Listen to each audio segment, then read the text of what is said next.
Well, hey friends, welcome to Monday, April 17th, and thanks for joining me on today's episode of Enough for Today. We had a great weekend at Emmanuel, so very thankful. Wonderful spirit in church yesterday, great worship. We opened John 13, we finished John 13. One more chapter is complete. We're moving on to chapter 14. One of the greatest chapters in all the Bible is just ahead. So if you did not get to catch yesterday, I hope you will. John 13 is just so intimate, and it's Jesus teaching his disciples. He's washing their feet. They're arguing about who's going to be the greatest in the kingdom. Judas is planning his betrayal. Jesus then ends by teaching them to love each other, and that's what we talked about yesterday. What is this kind of love? Where does it come from? And how does it really change our lives, who we are, how we relate to others, and why is that so important? So you'll enjoy yesterday's message. If you did not get to see it, it will go live tonight at 7 o'clock Eastern on the Monday Night Rewind, and also always on the archive and the podcast.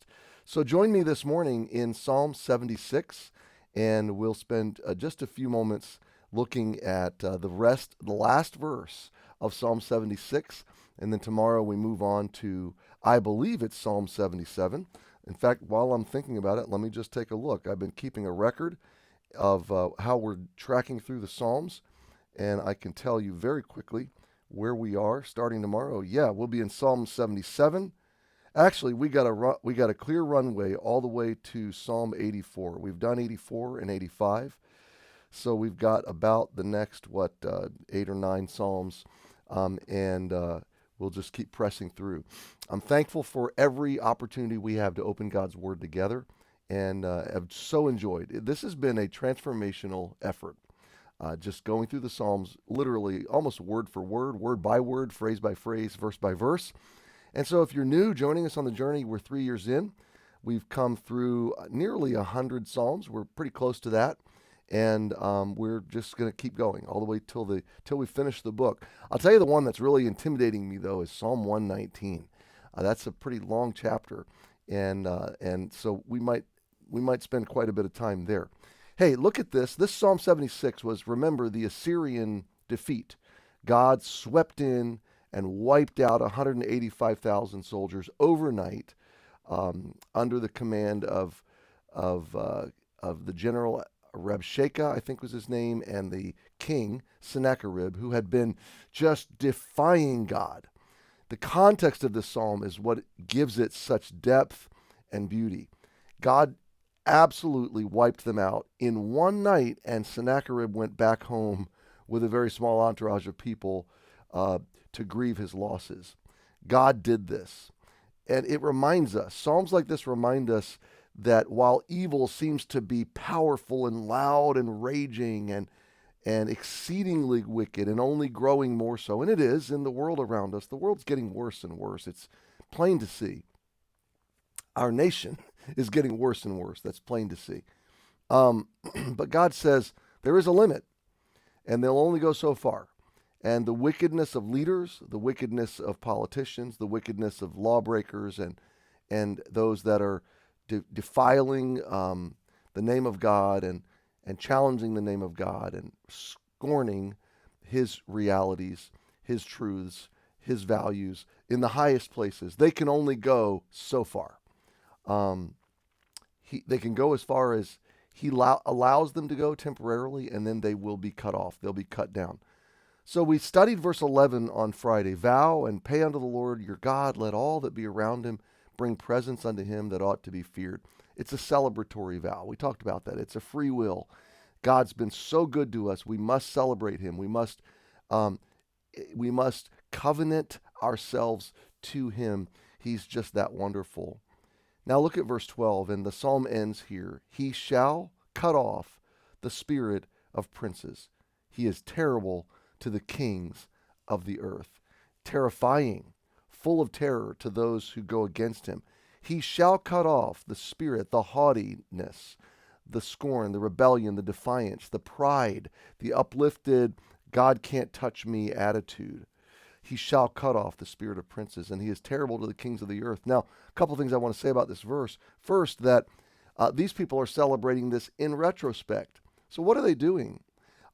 They're playing forward future situations in which posterity will face maybe similar situations where they'll feel overwhelmed, overcome by evil, powerless against some oppressor, powerless against evil lawmakers and diabolical schemes, and on we could go.